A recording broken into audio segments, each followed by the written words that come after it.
Hello and welcome to another very exciting episode of Understanding Peat Moss with Dwayne "The Rock" Johnson. So, welcome back to Funhead TV. In today's episode, we're going to be working actually not on the 911 for once because actually that thing's all tidied up and good to go.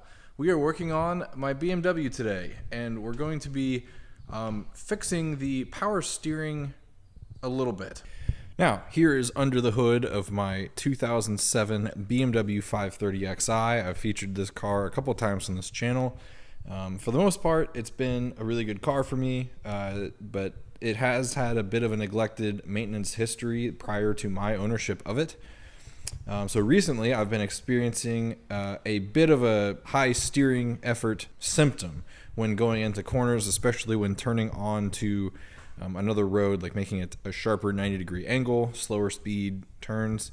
It seems that it's an intermittent problem, and actually the power steering pump, which is down here, does not seem to be the issue because I can get really good power steering feedback sometimes. Probably 70-80% of the time it's acting correct, but then every now and then I get the scenario where it's acting up. It's not a low power steering fluid issue, because when you check the fluid level, it's actually just fine. It is a little bit low right now, that being said. However, when you look at the power steering fluid reservoir, you'll notice that it is caked in fluid. And this is actually indicative of the reservoir itself being the issue.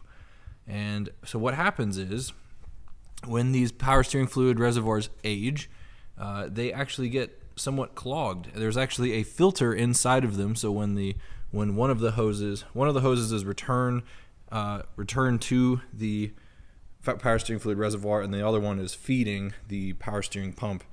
And actually, what happens is it is returning faster than it can feed, and so the power steering pump is actually starved of fluid, which is what gives the hard to steer symptom. So what we're going to do today is we're going to replace this. Should be pretty easy, knock on wood.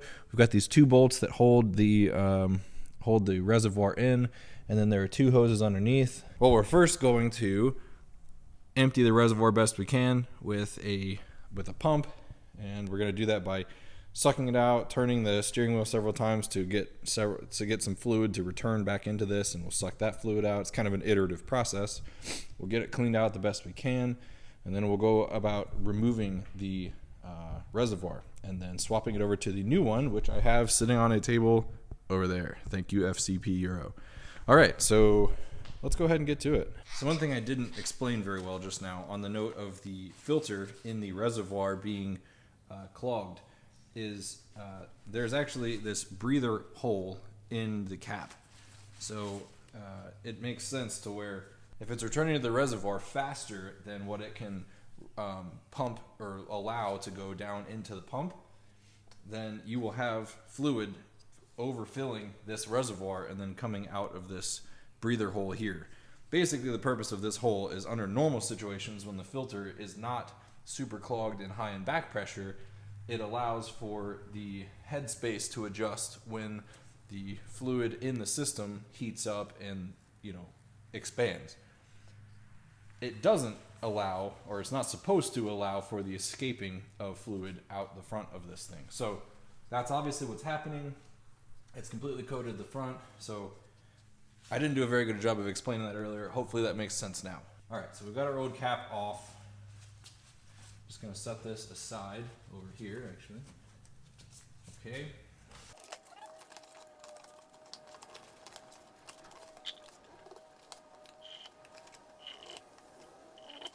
Ugh, gross.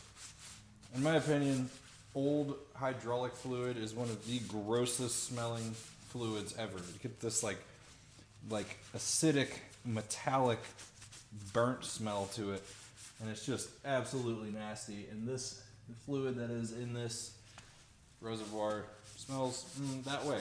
All right, I'm gonna turn the car on now. I'm gonna turn the wheel, and I think we're gonna have to do several iterations of that before we actually get all of the fluid pumped out of this thing.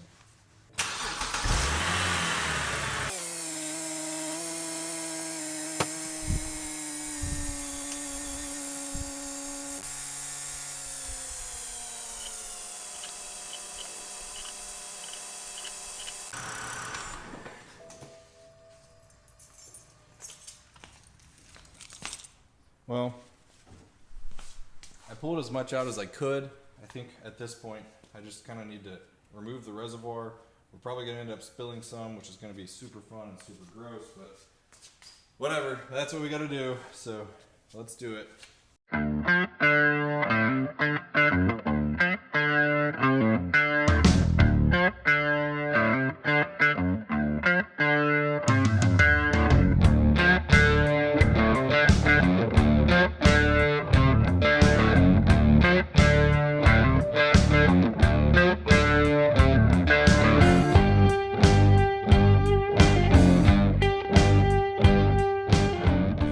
All right, now as you could probably tell, that was a fairly quick and easy job. Just had a couple little things as far as accessibility went.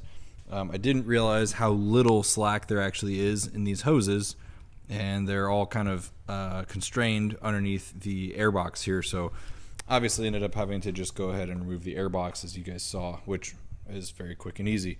Once we got that done, swapping out the actual power steering fluid reservoir is very quick and easy. The only downside is the factory hose clamps are the crimp style hose clamps, and so just opening those up, I just took a pick. I don't know where my pick is. It's sitting over there. Just took my pick and popped open the hose clamp and then replaced it with new hose clamps that are sitting over there in that box. Always handy to have a box of those around just in case, right? So we have the new reservoir installed, as you can see. It is now time to go ahead and open this bad boy and get the new, wow, look how clean that is. There's nothing in there, completely untouched. So we're gonna put the new fluid in there, top it up to, the minimum level according to the dipstick here, and then we will start up the car and kind of, flush the system a little bit, make sure that it kind of equalizes out at the correct level. All right, so the recommended, actually required power steering fluid for these cars is CHF 11S. It's pretty commonplace in a lot of German cars and just a lot of cars in general. Porsche uses it, BMW uses it, I'm sure Mercedes uses it.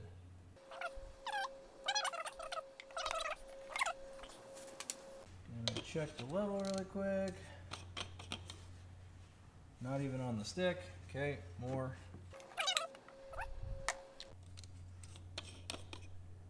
All right. Well, we're showing on the stick. Get it started, turn the wheel a few times, and check the level again, and we might be able to just call this job done.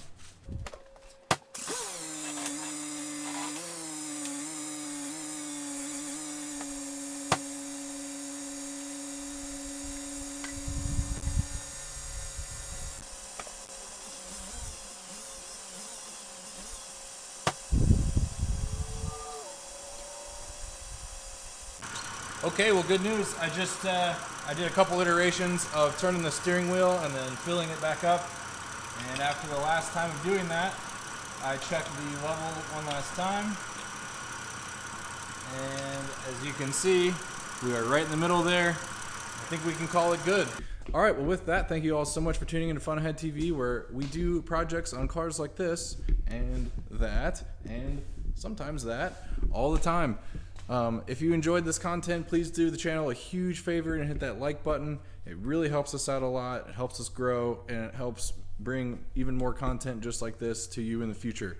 Thank you all so much for tuning in to Fun Ahead TV, and I'll see you guys next time.